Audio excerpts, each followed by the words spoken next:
Hello, everyone. It's me again, and we will continue our marketing fundamentals of marketing theories with another discussion on how you can influence your customers. Okay, so that's a really popular topic, especially for the last couple of years, because there are a lot of research going on this topic, and then we will start discussing the archetypes or stereotypes in people's mind, right? So we also call this representative heuristic because growing up, everyone has an idea of a certain type of people or certain type of situation and concept, right? So it is part of our schemas.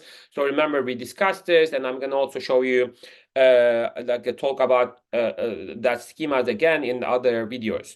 But representative heuristic is basically say that the estimation of the probability of an event based on how similar it is a known situation, right? So if you already know something similar in your past, so you already estimate what's going to happen based on the people, like how they dress up, how they talk. So those are like making a lot of maybe like assumptions or how biased we are on certain topics or people, okay? Because you know that like, so there are so many stereotypes in movies and TV shows, how smart student looks like, how a manager looks like, how an employee looks like, or how a teacher looks like. Like the teacher always has the glasses, as you can see. So that's why I'm putting my glasses on, right? So I also need my glasses. Of course, I cannot see it well without it. But those are some representative heuristics or like I said, stereotypes in our mind.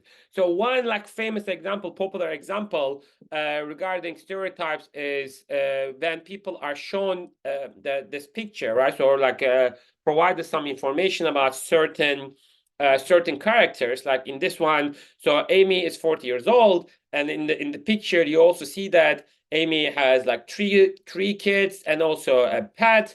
So what do you think Amy's job is, right? So is Amy a fund manager or a teacher? Okay.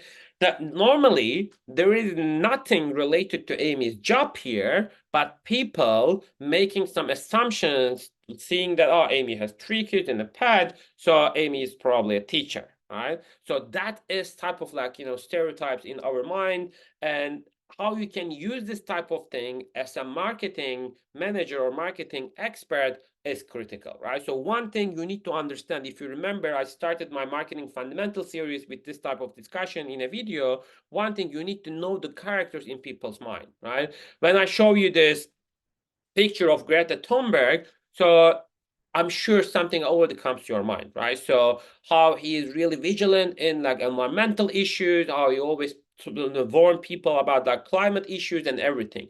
So if you use, let's say, a character like Greta and then collaborate with her in like some topic, you already give a message to your customers that you care about environment, all right? So those are like little representative heuristics that you need to know, because people are exposed a lot about this character and how he's ambitious, how she's ambitious about environment and climate, all right?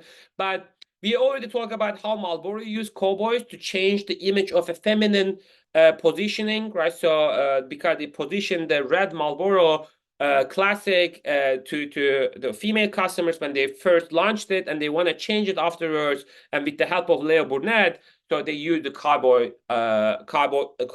image, right? So it was really successful. And I also showed that if you like to attack that image, if you know that there is such a archetype in people's mind, like cowboy cigarettes, and then how cool it is, etc., then you can attack that image or schema in their mind by showing a cowboy image and say that smoking causes impotence, right? And then we know how cigarette looks like, and people probably they will get the message, all right? So, and this is how you can use this type of issues, because whatever you do or whoever you collaborate, it is a message to your customers. Okay, so let's talk about real life example. What happened last year around May? We all know this famous Budweiser brand, so beer brand in America, and they were the market leader for almost 20 years in America, and they also have this light version called Bud Light. Okay, and Budweiser and Bud Light is very famous with their highly masculine ads so far. Why? Because they know that their target segment is like that. They like this type of behavior. And one of the famous ads they have is this one. Let's watch it. Able to pick up good yardage on the play. The best part of this defense is their defensive line and their interior Hello? linebackers. Hey, who? What's up? Nothing, B. Just watching the game, having a bud. So, but you? Nothing. Watching game, having a bud. True. So that's a very simple dialect, right? So watching the game, having a bath, right? So this kind of like a simple thing that you can relate, right? So this type of customer drinking beer and then watching football game or their favorite game all the time, all right? So let's keep watching. True. What's up? What's up? Yo, who's that? Yo, pick up the phone. Hello? What's that? What's up? Yo. So maybe it doesn't make sense, right? So it might be funny as well. So, but you can also relate that if you have good friends, you have this type of, the words among you. It's kind of in a friendly talk maybe, and then that's how you're highly relatable to their target audience, right? So it's like a huge video. I'm not gonna show. Where's Dookie? But they have like different version of it, by the way. Yeah, so outside in the restaurants and everywhere, so you can see so this type of thing and how they change their behavior next to their partners, and this is what Budweiser was doing, right? So they have been doing this type of ads for years, and then they had this partnership, right? A little bit background about this partnership. So they partnered with Dylan Mulvaney, not directly though, but they sent her a Bud Light can with her image on it, right? So to celebrate his first year of womanhood. So she's a transgender influencer, and let's watch the video, right? So I always admire when companies are using this type of partnership and then give a message to their target audience as well. Diversifying their partnership is always good. But let's see how she talks in this video, and then let's also talk what happened after this. Hi! Impressive carrying skills, right? I got some Bud Lights for us. So, I kept hearing about this thing called March Madness, and I thought we were all just having a hectic month, but it turns out it has something to do with sports. And So, the way she talks, she looks like she doesn't care about the football fans, or she doesn't even know what is going on. And this is dangerous if you have a really strong supporter, like the audience that watch footballs and they live with football, and right. So and that's what happens, right? So let's keep watching. not sure exactly which sport, but either way, it's a cause to celebrate. So she doesn't even know which sport, right? So she's kind of making fun of it, maybe, and it is maybe funny for her followers, but for Bud Light drinkers, it doesn't sound good, all right? This month I celebrated my day 365 of womanhood, and Bud Light sent me possibly the best gift ever, a can with my face on it. Check out my Instagram story to see how you can enjoy March Madness with Bud Light and maybe win some money too. Love ya! Cheers! Go team! Whatever team you love, I love too. Okay. Love ya. Okay.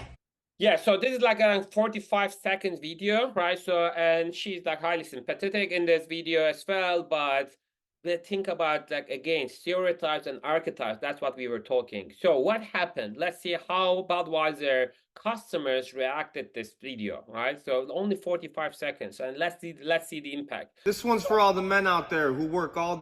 There were like so many other influencers who Budweiser drinkers follows, right? So with millions of it, and then you can see the background of this video thing. We see like American flag, and then yeah, again, think of stereotypes and archetypes in Budweiser customers and how they can relate themselves with the influencer in this. This one's for all the men out there who work all day, come home, and just want to drink a cold beer.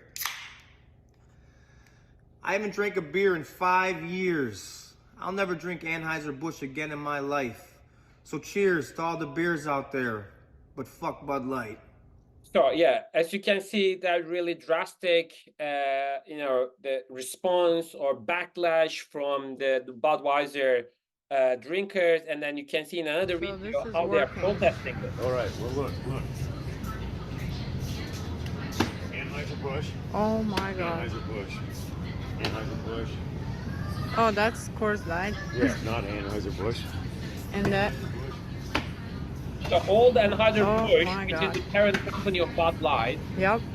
the products Oh, are out there, here no it one is. is buying them, and the competitors are increasing their market share, right? And this is a little video Here are the explains like real-world what effects happened very we've seen quickly. since backlash against Bud Light began over its partnership with trans influencer Dylan Mulvaney. For one, retail sales of Bud Light were down 17% this week compared to last year.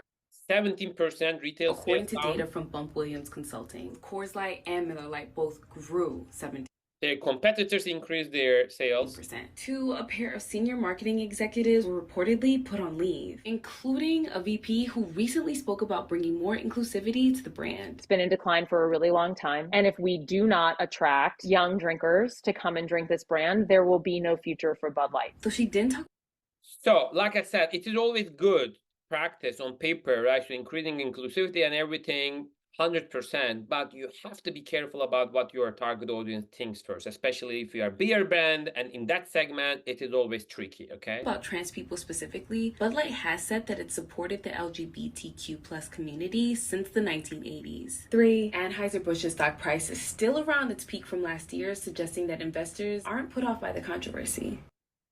Actually, you So know this what is happened what- afterwards? So they lost market share, like the stock price also went down. They lost market share as well. They lost their leadership. Even like after little partnership, 40 seconds, 45 seconds of video. That is how important it is to understand your customers and what happens or what goes around in their mind in terms of different people, okay? So this is not a video that I'm not saying that our companies should not, be more inclusive. 100%, they should be more inclusive, but they need to do it in a careful way, okay? So we have an article on this, like we have a research on this as well. I'm going to share this in a Respect the Expert series too. So instead of using single endorsers, one suggestion, one recommendation would be that instead of using single endorsers, it will be better to use maybe multiple endorsers in this type of partnership to reach different type of communities or segments at the same time, okay? But yeah, so what happened, they understand what they did, right? So, and then they try to recover from it. Bud Light And, is trying this to. is just a little video how they try to get back from this position. And they said that they basically say that they are going to invest more in football. They are going to advertise in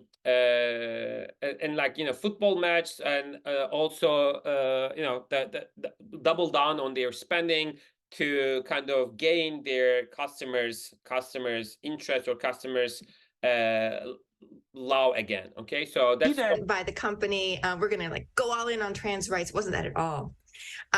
So right now, Anheuser-Busch is planning to launch a new series of television ads this week, actually, leaning into the themes of country music and football, which are country music and football, right? So this is how simple it is when you understand your customers and what they like. It is how easy it is to gain them back. All right. So that is what they were doing as well. So thank you for watching and thank you for listening. Hope to see you in other videos.